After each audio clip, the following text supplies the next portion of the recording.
அருணா ஒரு கேக்கை இரு பாதியாக வெட்டுகிறார். அருணா வந்து ஒரு கேக் வாங்குறாங்க, அந்த கேக்கை 2 பாதியா வெட்டுறாங்க. ரைட்டு. அதில் ஒரு பாதியை சம அளவு சிறு துண்டுகளாக வெட்டுகிறார். ஒரு பாதி என்ன பண்றாங்க, சம அளவு சிறு துண்டா வெட்டுறாங்க. ஒவ்வொரு சிறிய துண்டும் 20 கிராம் இருக்கும். 20 கிராம் இருக்கா.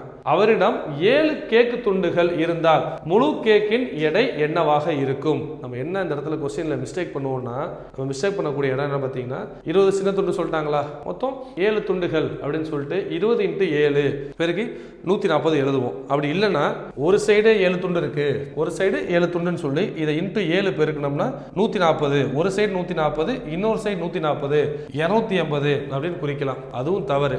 என்ன கொஸ்டின் எல்லாம் நம்ம புரிஞ்சுக்கணும் பார்த்தீங்கன்னா, மொத்தம் 7 துண்டுகள் 7 பீஸஸ் சொல்லியிருக்காங்க. அப்படின்னா இது ஒரு பீஸ், இதை வெட்டுறாங்க, சின்ன சின்ன பீஸாக வெட்டுறாங்கன்னு வச்சுப்போமே. இந்த பக்கம் ஒரு 6 துண்டு வெட்டிட்டாங்க, இது ஒரு பீஸ். இந்த பெரிய பீஸ் இருக்கு பார்த்தீங்களா, இதுவும் ஒரு பீஸ் கணக்கு தானே. கேக்கை 2ஆ வெட்டிட்டாலே ஒரு பீஸ் தானே. அப்போது ஒரு சைடு சின்ன சின்ன துண்டா 6 பீஸும், இந்த பக்கம் ஒரு பாதி கேக் ஒரு பீஸுமா, மொத்தம் 7 பீஸ் இருக்குது. அப்போ அவங்க சிறிய சிறிய துண்டுகளாக வெட்டியது 6 பீஸ் தான்.